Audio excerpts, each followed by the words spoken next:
In this video, we're going to be attempting to repair the Sharp VL-H870, and as I said, attempting.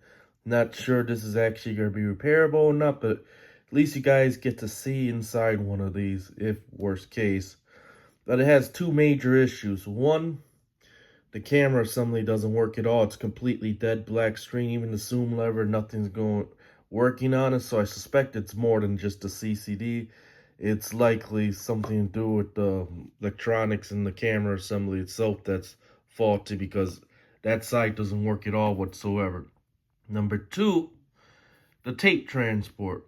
And the reason why I got it somewhat apart now, because I'm going to get ready to pull this transport out to see what's going on. But either way it goes, it makes very unpleasant sounds when it loads and unloads the tape. And no, I'm not going to show it because I don't want to end up breaking and stripping any of the gear teeth on the gears and stuff like that. So we're gonna tear it down and see if I can see anything broken and see if it's out of time or whatever the case is.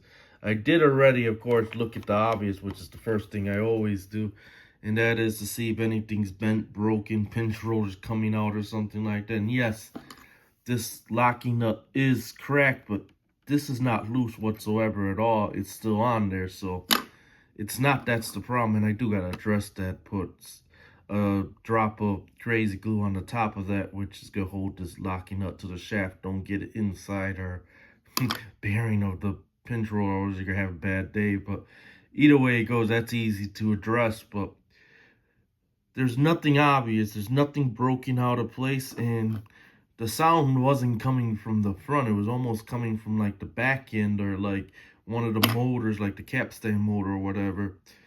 So there's something going on. It could be that, it's out of time, or it could be something as simple as this loading motor, which, let me see where it's at on this one here. Give me a second. Oh yeah, I see it's right back here. It's right behind here on the tape stabilizer.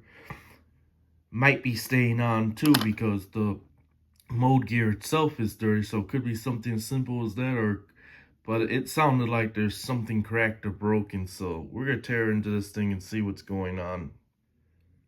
So do have this pretty much disassembled, and you do have to disassemble everything to get to the transport. But you can see their touchscreen assembly with the backlight assembly you gotta remove. You gotta remove the camera assembly with all its connections. Of course, the memory battery, which is a 2025 for those that want to replace that. That holds all the date and time settings and everything. And then you'll be able to access the main board, which you also do have to remove to get to the back of the transport, which I'm going to do next. Now, I did cheat a little, and I looked at the service manual, how to disassemble, because I'm not very familiar with these. The Sonys I can do blindfolded, and literally you can throw all the parts in the bag, and I'll be able to figure out how to put together one of those. But these Sharps are a little bit different, so did have to read up a little bit and stuff like that, and was able to figure it out.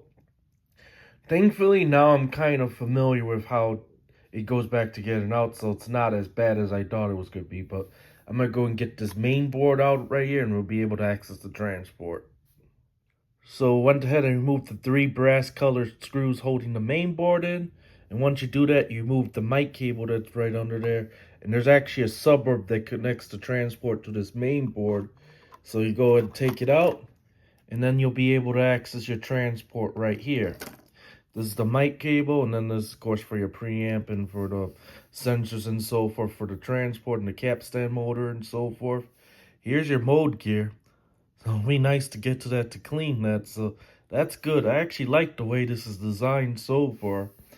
I mean, there's brass screws on the side that hold the transport in, which you also got to remove, and then you'll be able to drop the transport pretty much out. But very nicely designed. I honestly can say I actually like this. So I'm going to go ahead and get the transport completely out of the chassis, and then we'll take a further look at it. So went ahead and fully have the whole entire transport completely out of the chassis. And here you go. I'll give you a closer look at everything. You can see the back tension right there. You can see your reel tables.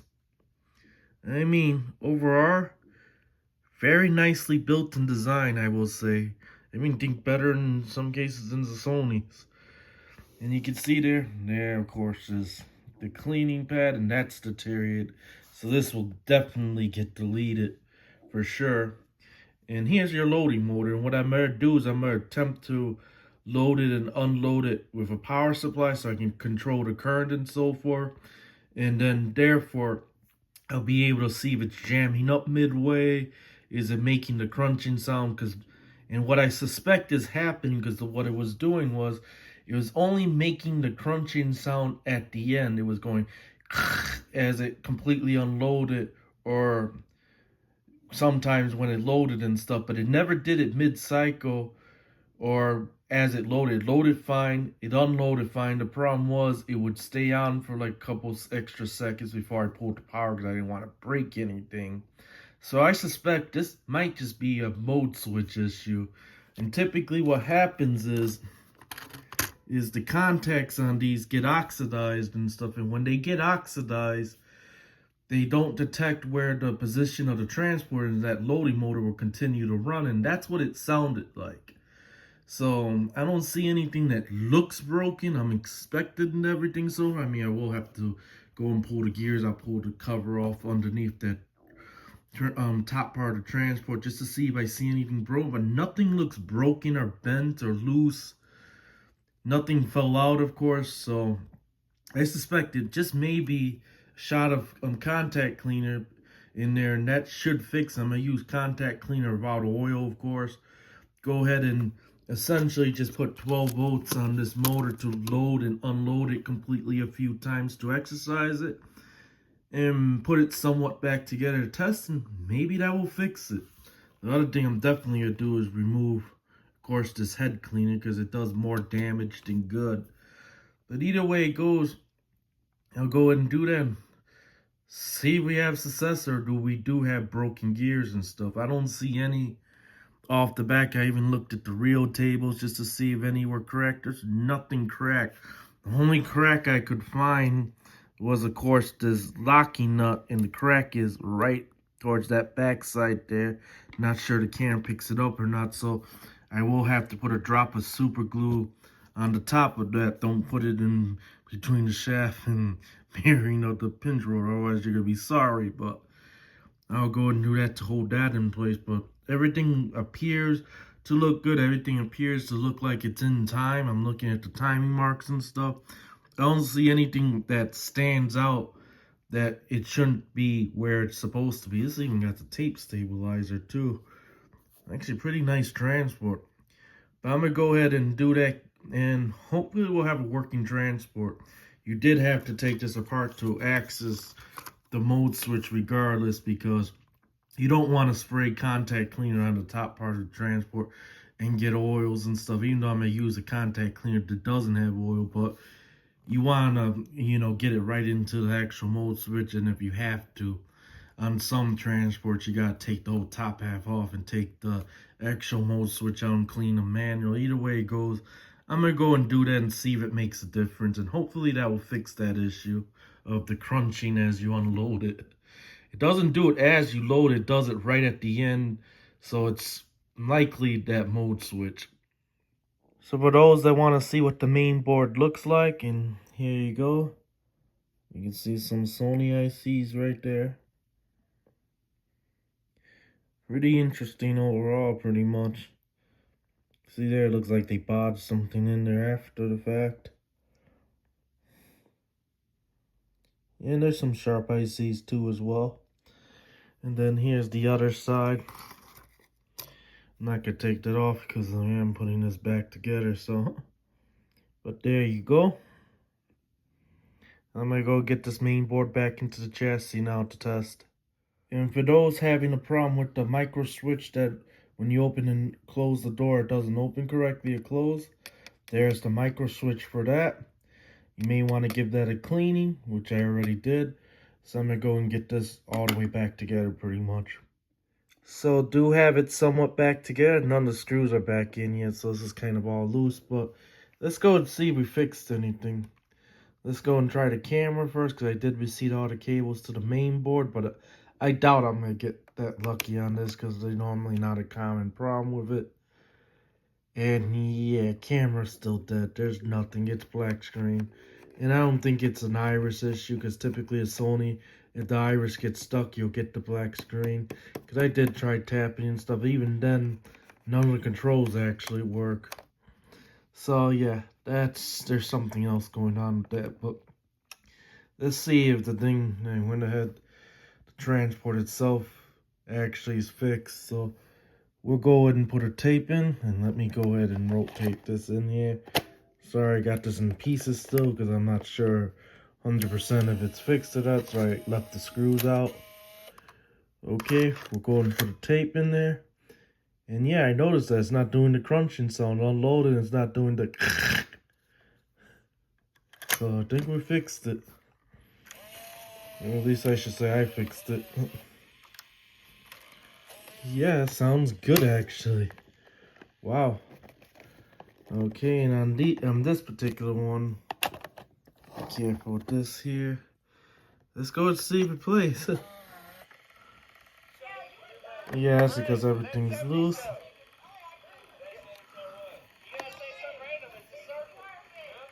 It is playing back. Let's forward. Okay. Let's rewind. Wow, that actually fixed it.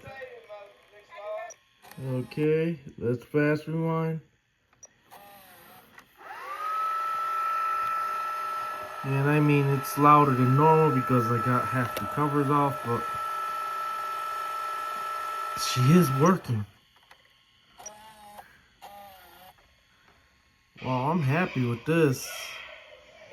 Yeah, so tape transport worked. Let's go ahead and do an unload. Let's see if we can get this unloaded.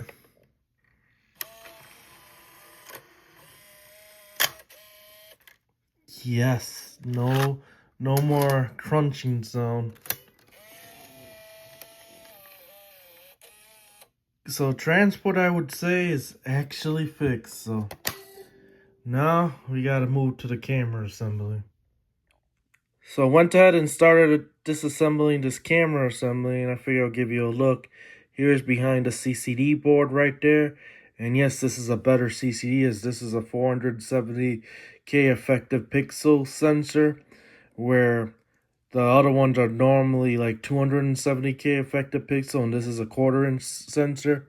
I'm not going to take it out because I don't want to get dust in the assembly, but there you go, and it connects to two boards stacked on each other. But I did notice something, and you can see it right there. That's likely why the camera assembly works, because like in back of the transport, as you saw when I took the transport apart, it has that connector where the main board connects to, and this is similar in construction, and that's pretty much out. So likely this thing was bounced around or dropped, and that would explain why we're getting no activity on the camera or something. So I'm going to go and pop that back in and test, and this thing might actually be 100% fixed. So let's go ahead and fire it up and see if reconnecting the camera board fixed it. I'm pretty sure it did. Okay. Yes, I see a white screen, but no picture, and there's the picture. That fixed it. And yes, we got our zoom control back, so yep, that definitely fixed it. So I'm gonna go and get this all the way back together, and I'll be back. So I went ahead and fully reassembled this Sharp VL-H870 high band 8mm camcorder, and I even went ahead and replaced the 2025 coin cell battery, as it's been cooperating, so deserved it. And it fully works now, so let's go ahead and put it on camera mode. And camera works itself. Let's see if it focuses. And yes, it auto focuses. Zoom mode works. It's nice and quiet now. And then we'll go ahead and put a tape so you can hear the transport itself. Alright, and I'll show you how it ejects too while I'm at it, since these have a wide opening. Alright. And you can see it as it unloads and so forth. And then we'll go and put a tape in there.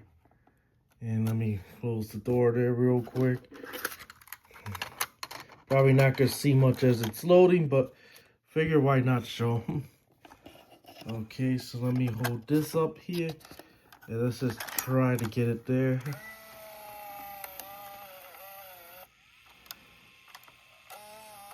Yep, okay. And yes, this one has touchscreen.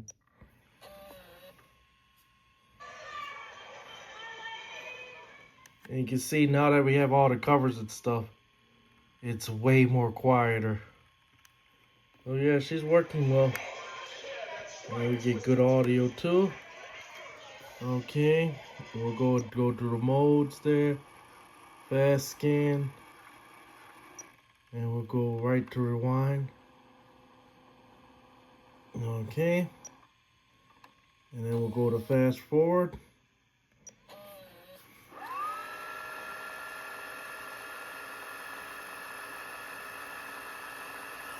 Okay, and then we'll go over to fast rewind.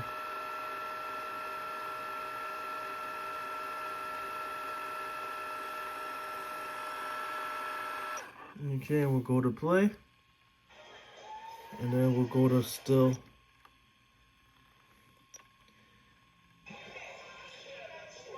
Okay. And you can see it's pretty good. Actually, this tape is damaged. That's why it's the tester tape. But yeah, she's working really well. And you can hear how fast this thing actually forwards compared to the Sony's, which take forever.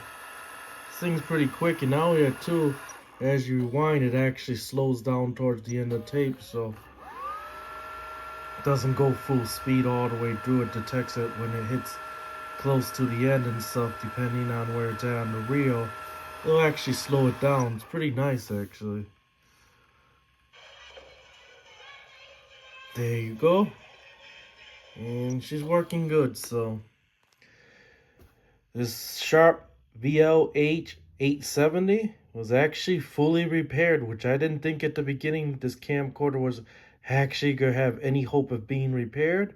But not only was it repaired, it's fully repaired. We even got the camera assembly work, which I suspect what happened to this camcorder was it was likely dropped, and that's probably what caused all its issue. But at least now it's working. And this one's actually the stereo high vibe version, so with also the better 1/4 inch, 470K effective pixel sensor and so forth. So this is actually a pretty decent camera, so there you go, and this concludes the video.